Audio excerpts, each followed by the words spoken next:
Anggota kelompok 3: 1. Ikna Maulina Askadina, 2. Muhammad Ridwan, 3. Nurah Wirunisa, 4. Rehan Egisna Saipul Bahar, 5. Salma Anissa Dwi Febrina, 6. Silvi Aulia, 7. Sumiati. Latar belakang. Fermentasi alkohol adalah proses biokimia yang dilakukan oleh mikroorganisme, terutama oleh ragi, yang mengubah gula menjadi alkohol dan gas karbon dioksida. Salah satu ragi yang sering digunakan dalam proses ini adalah Saccharomyces cerevisiae. Kegiatan ini bertujuan untuk mengamati proses fermentasi alkohol dan memahami faktor-faktor yang memengaruhi laju fermentasi. Judul praktikum: Proyek pengamatan proses fermentasi alkohol oleh jamur Saccharomyces cerevisiae. Tujuannya adalah 1. Mengamati proses fermentasi alkohol menggunakan permipan.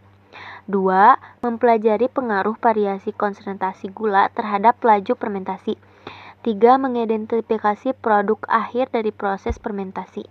Manfaat: 1. Produksi minuman beralkohol, 2. Pembuatan roti dan bioetanol sebagai bahan bakar ramah lingkungan.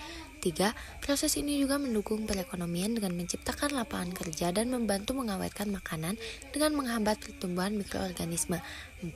Fermentasi alkohol memainkan peran penting dalam industri pangan dan energi.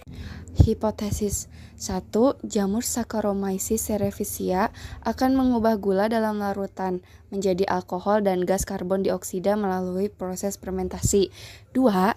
Semakin tinggi konsentrasi gula dalam larutan, maka semakin banyak alkohol yang dihasilkan oleh jamur Saccharomyces cerevisiae. 3. Suhu yang optimal untuk pertumbuhan dan aktivitas jamur Saccharomyces cerevisiae dalam proses fermentasi adalah kurang lebih 80 derajat Celcius. Waktu dan tempat: waktu pada pukul 13 sampai pukul 15. Tempat: rumah dari salah satu anggota kelompok. Alat dan bahan: 1. Ragi Saccharomyces cerevisiae, 2. 6 sendok gula, 3 air, 4 botol reaksi, 5 balon, 6 stopwatch. Langkah percobaan: 1. Siapkan 3 botol kosong, lalu masukkan air hangat, air dingin, dan air yang bersuhu normal. 2. Masukkan 2 sendok gula ke dalam masing-masing botol, lalu aduk sampai larut. 3. Campurkan 1 sendok permipan ke dalam masing-masing botol. 4. Tutup botol dengan balon supaya dapat menangkap gas karbon dioksida yang dihasilkan. 5. Amati perubahan yang terjadi selama 5 menit sekali sampai tidak bereaksi lagi. Perubahan volume gas, suhu, dan lain-lain. 6. Bandingkan laju fermentasi dari berbagai konsentrasi gula.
Hasil pengamatan, jika ragi pernipan dicampur dengan gula dan dimasukkan ke dalam botol berisi air netral, air hangat, dan air dingin, maka setiap campuran akan menunjukkan reaksi yang berbeda dalam hal produksi gas karbon dioksida CO2 yang dapat mengembangkan balon, dan hasilnya sebagai berikut.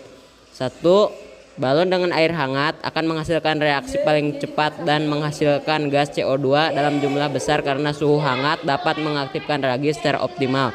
2. Botol dengan air netral akan menunjukkan reaksi yang lebih lambat dibandingkan dengan air hangat tetapi menghasilkan gas, namun dalam jumlah yang sedikit. 3. Botol dengan air dingin akan menunjukkan reaksi yang sangat lambat atau bahkan tidak ada reaksi karena suhu dingin sangat memperlambat aktivitas bagi ragi. Kesimpulan, suhu air mempengaruhi laju fermentasi ragi. Pada suhu hangat, aktivitas enzim dalam ragi meningkat, sehingga fermentasi berjalan lebih cepat dan lebih banyak gas karbon dioksida yang dihasilkan, membuat balon lebih cepat mengembang. Pada air netral, reaksi tetap terjadi, tetapi tidak secepat pada air hangat. Sementara itu, suhu dingin membuat enzim ragi kurang aktif, sehingga fermentasi berlangsung sangat lambat atau hampir tidak terjadi. Terima kasih.